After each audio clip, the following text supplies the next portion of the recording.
Attam jirtu ijoollee Oromoo, qarree Oromoo, qeerroo Oromoo fayyaa keessanii, nagaa keessanii attam jirtu. Har'as egaa waa xiqqoo qabadheen achi as dhiyaadhe yoo hin dhageessu taatanii mee na hubachiisaa nan ilaalaa hin dhageenya jedhaati. Please natti himaa sheerii godhaa please kana jechuu kooti. Sheerii godhaati yoo hin dhageessu taatanii yaadan dhiyeessutu jira jechuudha. Yaadan dhiyeessuu yaadan waan inni as ba'eef hin qaba. Waan tokko tokko haala amma jiru deemaa jiru kananii xiqqoo ishee tuttuquu barbaade. Maaliif yoo jettanii namni keenya baay'een amma kabarchaachaa amma deemaa jiru, jeeqamsa rabshaa amma deemaa jiru kana dhugaadhumatti waan gara isaa wal'aalee natti fakkaata. Nama tokko duwwaa miti nama baay'eetu confused ta'a. Nama baay'eetu maaltu deemaa jira jedha. Mee kanaaf yoo walitti daddabarsitanii jettanii haala amma deemaa jiru kana, haala emergency ta'e kana, haala nama keenya confuse gochaa jiru kana, maaltu deemaa jira, attamtu ta'aa jira, maal nu wayya. Namni baay'een amma maaltu nu wayya isa jedhutti qabamaa jira. Maaltu nu wayyaa? Namoonni dhumaa jiru, namoonni du'aa jiru, lolli deemaa jira. Maaltu wayya isa jedhu kana wajjin ilaallaa jechuudha. Daqiiqaa yartuu isheeti. Baay'ee hin fudhadhu. Hiriyoota keessanii yoo geessanii waan tokko tokko sheerii yoo gootanii isee irratti yaada kennuu barbaade. Yaadin kennu si'a baay'ee yaadi koo walitti hidhatee dhuma deema. Walitti hidhatee gargar hin ba'u.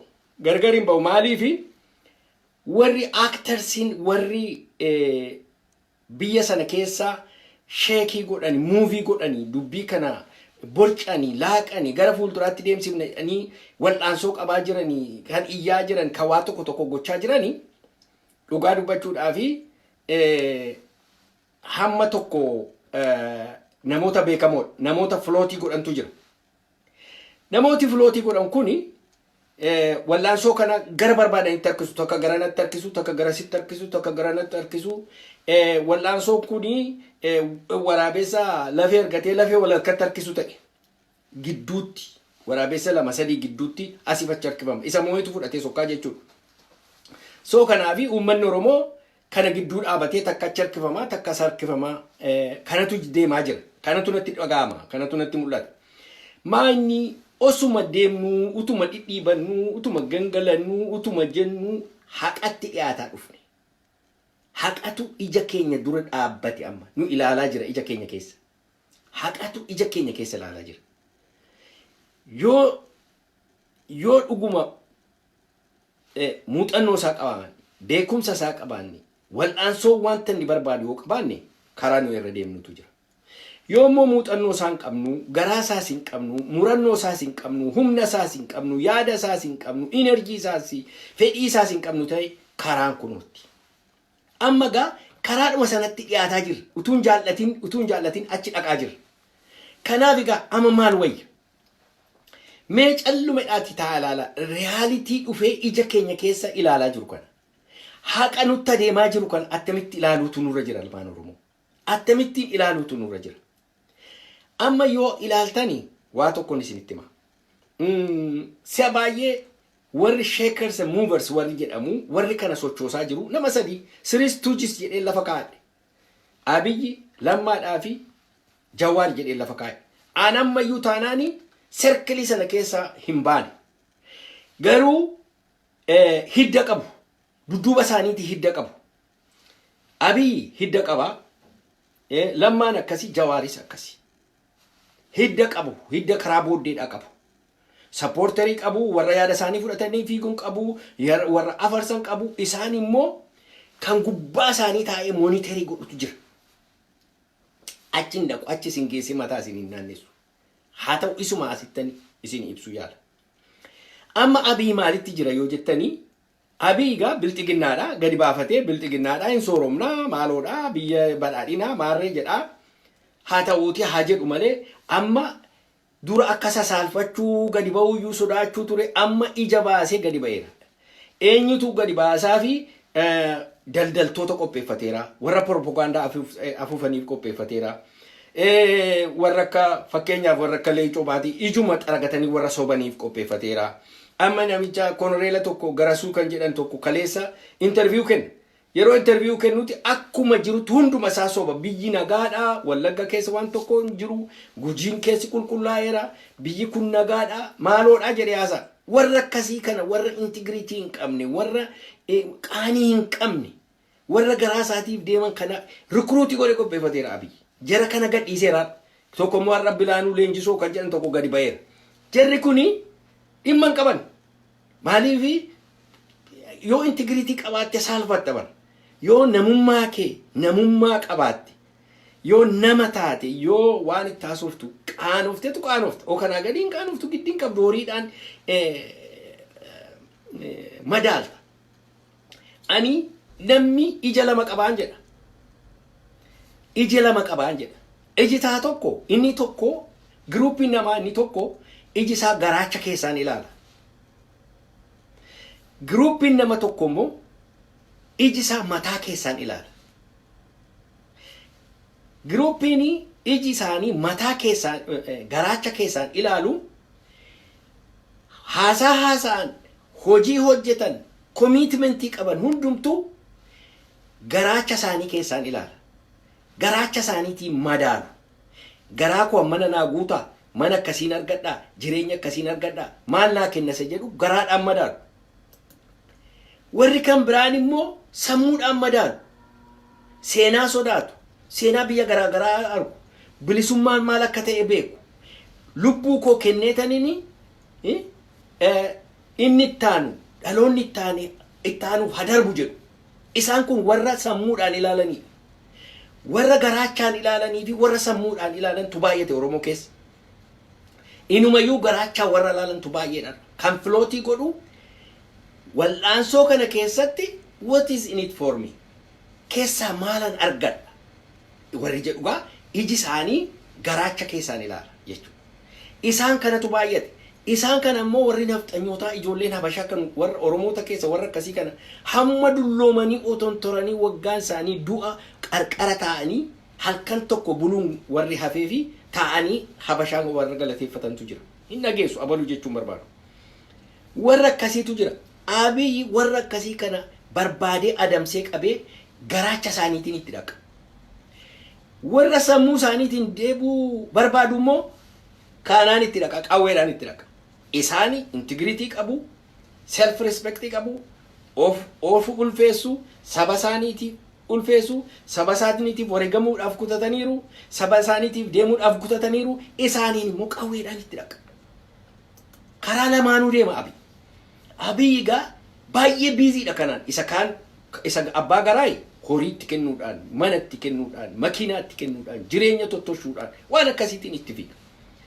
Isa abbaa sammuu immoo haraasii gochuudhaan, hidhuudhaan, ajjeesuudhaan, qaluudhaan waan akkasiitiin propagandaan ta'anii gaditti dhiisa.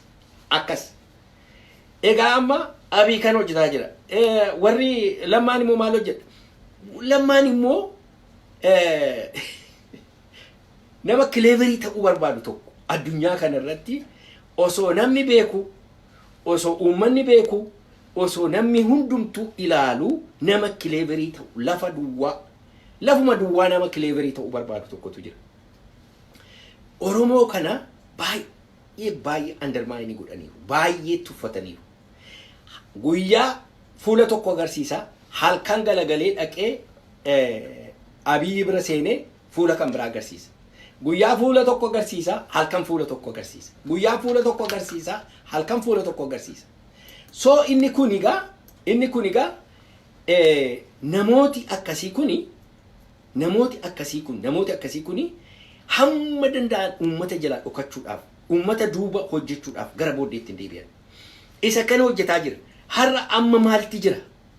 Lammaan amma kirabaatii kaatee achi as ba'eera. Maal jedhaa? Gaaddisa isa jedhan isa koree teknikaa lammaffaa jedhee moggaase. Isarra dhaqee qop jedhee taa'eera.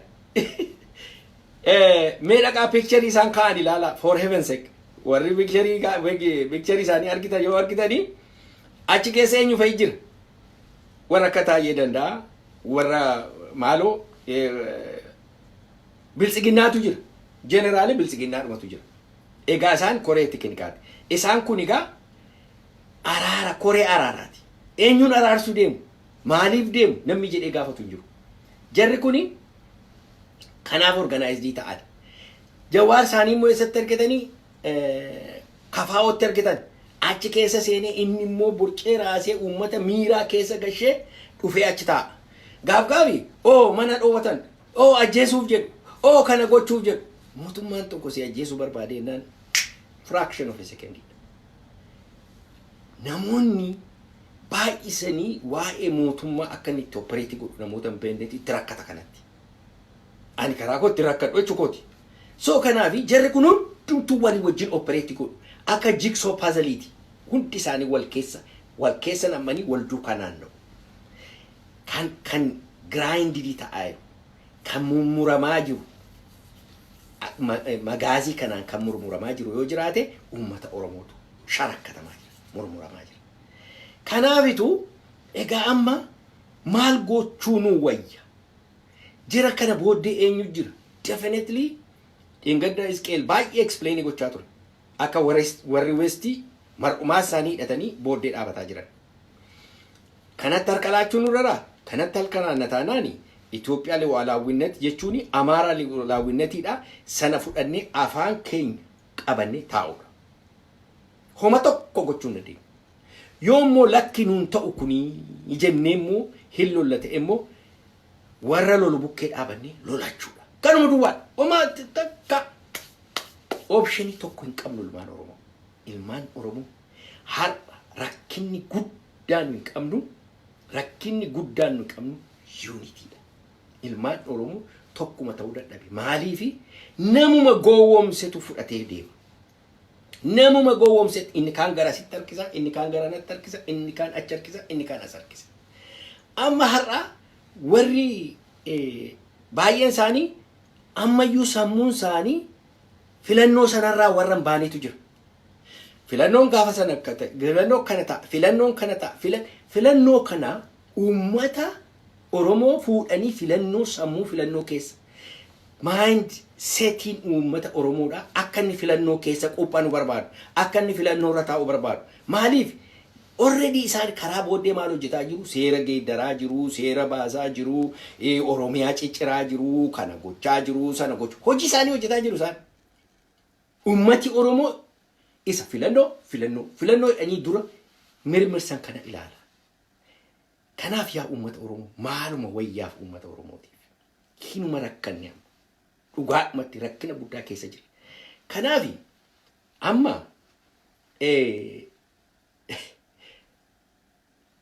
kunun dumtu maalirra seetelii godha uummati Oromoo hidhatee lolatee diina biyya abbaa isaatii keessaa baasuutu xumura garbummaatti godha. Warri diinnis beeku firris beeku kana. Firris beeka diinnis beeka. Kanaaf egaa diinni kun walga'ee eessarratti xiyyeeffachuutu irra jira. Isa hidhatee lolu waboo irratti xiyyeeffachuutu irra jira. That's it. Isini galee kan isaan baasu waboo irratti xiyyeeffachuudha. Ummati Oromoo hidhannoo yoo hiikkate waboon yoo kufee qawwee harkaa guuranii jennaani hin dhumateef ummata Oromoo. Amma gaa optionii ishee dhumaa duwwaa irratti ummata Oromoo. Isa kana harkaa buusuudhaaf arrangementii baay'eetu godhamaa jira. Keessumatti gaaddisa hooggansoota maarree inni jedhamu kun egaa parpasiinsaa kanaaf qophaa'e. Amma gaa rabshaa girgirrii uumaniiru. Abiyyi jaanxilaa guddaa qopheeffateera. Goblaa guddaa qopheeffateera. Akkasitti qabee hundumti keessan jala kottaa'edha. Dhugaa dubbachuudhaaf Finfinneetti kan gale poolitikaa dhaabi siyaasiyaa jiru hundumtu goblaa Abiyyi jala lixeera. Kuni jaallannes jibbines gobla abii jala jiru. Gobla abii jala jiraachuu jechuun principally abii fudhachuu jechuudha. Principally abii fudhachuu jechuun principally unitary government fudhachuu jechuudha. Seenaan ganaa gadi yaa'uudhaaf deemaa jira. Ganaa gadi yaa'a. Hundumti isaa dhumateera. Yoo tidhattee gaafatti nu poolitikaadhaafitu har'a kana jala galle. No, fudhataniiru. Amma gaa jaanxilaa sana jala dhaabatanii abii akka itti qabee dhaabata asii achi ilaalanii ishee ala jirtu. Kottu maan jedhu noo addanni kottu as jalaliti. Kana jechaa jiru amma. Kanaaf maaltu barbaachisa ilmaan Oromoo? Ilaa ani akkanatti dhagaamutti confusion guddaatu jira. Waa'ee waboos, waa'ee abaawos. Har'a waan hin dubbachuu barbaade gaa waan natti dhagaame, waan haqa fakkaatu, waan dhugaa fakkaatu, waan sammuu keenya hunda keenya ceephaa jiru garamitti deemuutu irra jira waan jedhu kanatu dubbachuu nu barbaachisa. Har'a abaawoo yeroo asmaraa galu uummatatti kenneeraa jedhee keessaa galeera. Uummatatti kenneera jedhee keessaa galeera. Uummati organize of godhee waboo kana take over godhee hoggana politikaa itti godhee yoodhuma negotiationiin ta'ellee hoggana politikaa isa kana jira jedhee uummanni responsibility fudhatee itti gaafatama fudhatee wabooni hoggana siyaasaa gadi baasee kunootti nuyi abaa'oon nuyi waboon jechuudhaaf hin dandeenye. Waboon rakkina guddaa keessa jira. Waboon akkanatti dhagaamutti ani hin beeku waa isaanii. Waan isaan yaadan hin beeku. Har'a yoo gadi baanee nuyi abaa'oon jenne ummati kun confused ta'a kan jedhudha. Hin oolu kun. Waan hin oolleefi hamma tokko yeroo xiqqoodhaaf confused ta'u malee ani suggestionin ko waboon har'a ammaaf ammatti akka kootti hoggana siyaasaa baafatee abaa'oon lagatti akka deebi'e ibsee labsee abaa'oon nutu lolaa jira abbaan haasa'uu barbaade nu wajjin haasa'a.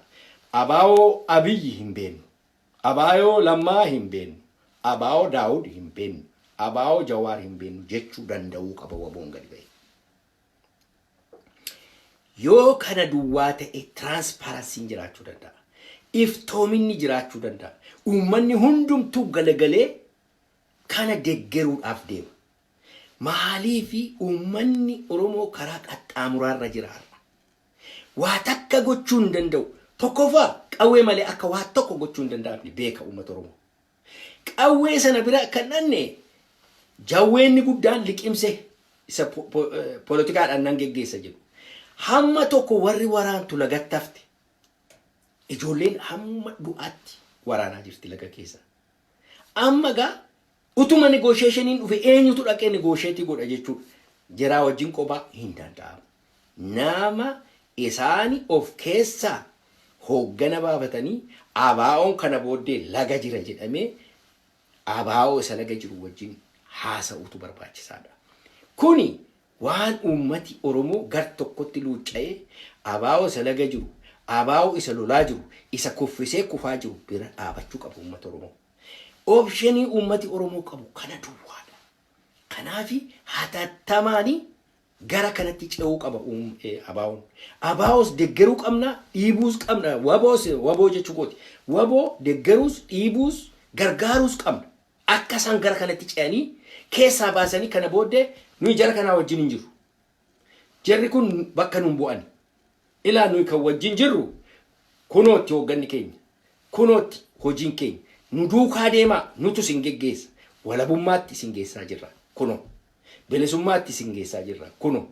Pilaaniin keenya kana jedhanii nuu labsuu qabu.